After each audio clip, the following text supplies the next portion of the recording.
नमस्कार. वर्षभरात येणारे सण उत्सवांचा राजा मानल्या गेलेल्या दीपोत्सवाची सुरुवात वसुबारस सणाने केली जाते. भारत हा कृषीप्रधान देश आहे. येथे पशुधनाचे महत्त्व अनन्यसाधारण आहे.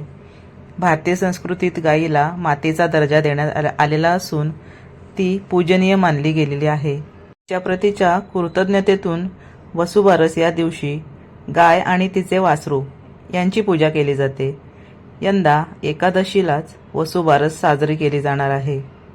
वसुबारस सण कसा साजरा केला जातो, या दिवशी काय करावे आणि काय करू नये, वसुबारसचे व्रत कसे करावे हे जाणून घेऊयात. अंधकाराकडून प्रकाशाकडे तर अज्ञानाकडून ज्ञानाकडे नेणारा सण म्हणजे दीपावली. वसुबारस म्हणजेच गोवत्स द्वादशी हा दिवस दिवाळीला जोडून येतो, म्हणूनच त्याचा समावेश दिवाळीत केला जातो. पण वस्तुतः तो सण वेगळा आहे. मात्र देशातील बहुतांश ठिकाणी वसुबारस पासून दिवाळीला सुरुवात केली जाते.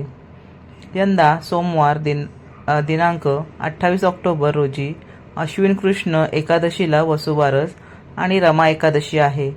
त्यामुळे यंदाच्या वसुबारसला अनन्यसाधारण महत्त्व प्राप्त झालेले आहे. समुद्रमंथनातून 5 कामधेनू उत्पन्न झाल्या होत्या. त्यातून नंदा नावाच्या धेनूला उद्देशून हा सण साजरा केला जातो, अशी मान्यता आहे. वसुबारस या शब्दातील वसु म्हणजे धन, त्यासाठी असलेली बारस म्हणजे द्वादशी. वसुबारस या दिवसापासून अंगणात रांगोळी काढून दिवाळी सणाची सुरुवात होते. या दिवशी तेला तुपात तळलेले पदार्थ आणि गाईचे दूध, तूप, ताक खात नाहीत. उडदाचे वडे, भात व गोडाधोडाचे पदार्थ करून ते गाईला खाऊ घातले जातात. उत्तर प्रदेशात या व्रताला बछवाच असेही म्हणतात. घरात लक्ष्मीदेवीचे आगमन व्हावे या हेतूनेही या दिवशी वासरू असलेल्या गायीची पूजा करण्याची पद्धत आहे. घरातील सवाक्षण बायका गायीच्या पायावर पाणी घालतात, हळद कुंकू आणि अक्षता वाहतात. ज्यांच्या घरी गुरे वासरे आहेत त्यांच्या घरी पुरणाचा स्वयंपाक केला जातो. मग गायीला निरांजनाने ओवाळून केळीच्या पानावर पुरणाचा नैवेद्य खायला दिला जातो. समुद्रमंथनातून उत्पन्न झालेल्या नंदा नावाच्या धेनूला उद्देशून हे व्रत आहे. आता जाणून घेऊयात वसुबारस सणाचे महत्त्व. भारतीय संस्कृतीप्रमाणे गायीला फार महत्त्व आहे. तिला माताही म्हणतात. ती सात्विक असल्याने सर्वांनी या पूजनाद्वारे तिच्या सात्विक गुणांचा स्वीकार करावा असे म्हटले जाते. सत्वगुणी म्हणजेच आपल्या सहवासाने दुसऱ्याला पावन करणाऱ्या, आपल्या दुधाने समाजाला बलिष्ठ करणाऱ्या, आपले अंग प्रत्यंग अर्पण करून समाजाला उपयोगी पडणाऱ्या, शेतीला आपल्या शेणाद्वारे खत देऊन पौष्टिकत्व आणणाऱ्या, शेतीला उपयुक्त अशा बैलांना जन्म देणाऱ्या गोमातेचे या दिवशी पूजन केले जाते. ज्या ठिकाणी गोमातेचे संरक्षण संवर्धन होऊन तिला पूज्यभाव देऊन तिचे पूजन होते, त्या ठिकाणी ती व्यक्ती, तो समाज, ते राष्ट्र भरभराटीस लागते असे सांगितले जाते. अशा गोमातेचे प्रथम तिच्या वत्सासहित पूजन करून दीपोत्सवाला सुरुवात होते. वसुबारस सणाचे काही नियम आहेत. वसुबारस सणाच्या दिवशी गहू मूग खात नाहीत. महिला या दिवशी दिवसभर उपवास करतात. बाजरीची भाकरी आणि गवारीच्या शेंगांची भाजी खाऊन उपवास सोडतात.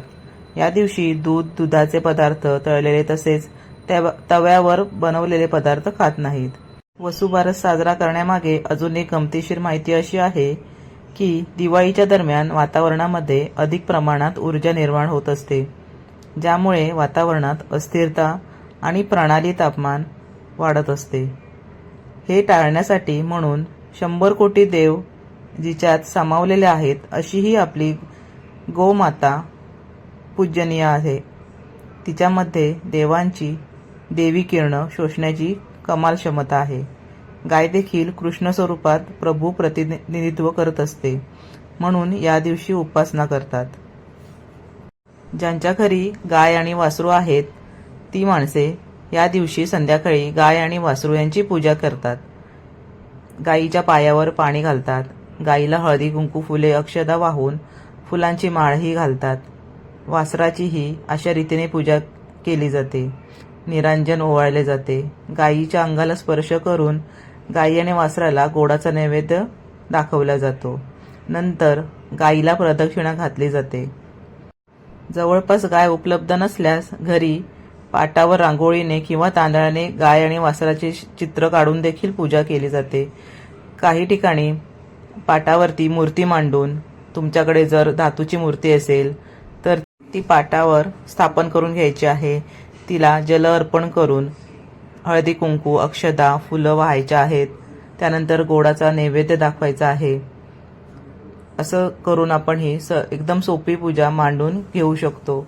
आणि जो नैवेद्य असतो तो बाहेर फिरणारी गायी असतात, वासरं असतात, त्यांना आपण खायला देऊ शकतो. तर अशी ही खूप साधी सोपी अशी पूजा आहे. आपल्याला दूध देऊन आपले पोषण करणाऱ्या या प्राण्याप्रती कृतज्ञता म्हणून हा दिवस आपण साजरा करतो. आपल्या मुलाबाळांना चांगले आरोग्य मिळावे व सुख लाभावे म्हणून या स्त्रिया